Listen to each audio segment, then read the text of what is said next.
नीति वचन 26 अध्याय।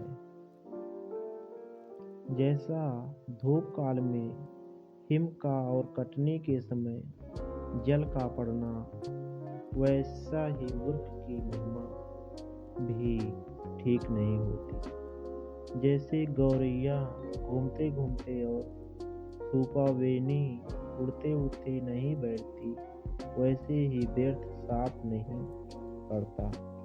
घोड़े के लिए घोड़ा, गधे के लिए बाघ और मूर्खों के पीठ के लिए छड़ी है।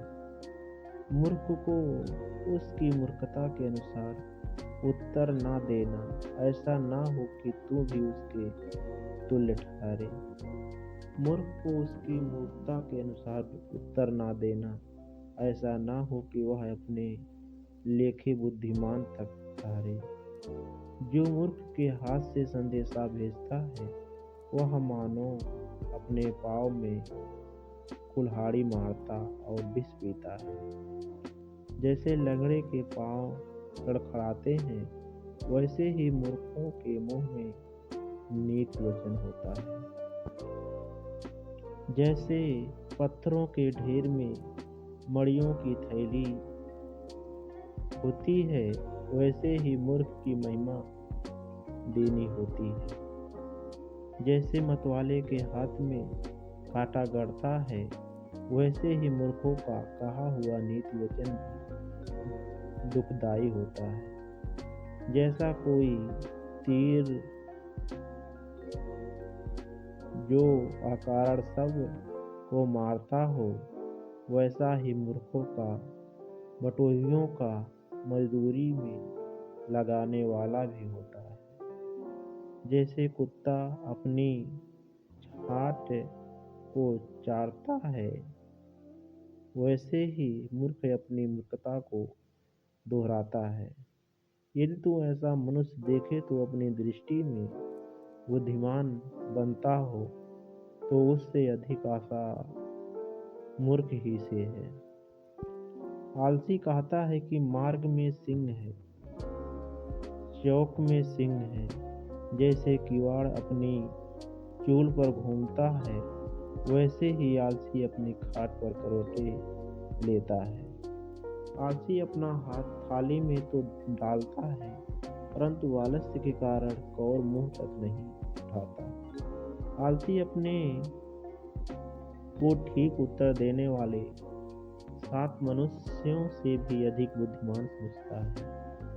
जो मार्ग पर चलते हुए पराये झगड़े के विघ्न डालता है, तो वह उसके समान है जो कुत्ते को कानों से पकड़ता है। जैसा एक पागल जो जंगली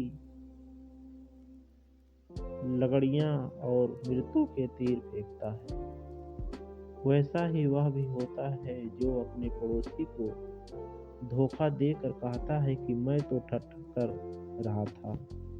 जैसे लकड़ी ना होने से आग बुझती है, उसी प्रकार जहाँ कानाफूसी करने वाला नहीं, वहाँ झगड़ा मिट जाता है। जैसा अंगारों में कोयला और आग में लकड़ी होती है, वैसा ही झगड़े के बढ़ाने के लिए झगड़ालू होता है। कानाफूसी करने वाले के वचन स्वादिष्ट भोजन के समान भीतर उतर जाते हैं। जैसा कोई चांदी का पानी चढ़ाया हुआ मिट्टी का बर्तन हो, वैसा ही बुरे मन वाले के प्रेम भरे वचन होते हैं। जो बैरी बात से तो अपने को भोला बनाता है, परंतु अपने भीतर छल रखता है। उसकी मीठी मीठी बात प्रतीत ना करना, क्योंकि उसके मन में 7 घिनौनी वस्तुएं रहती हैं।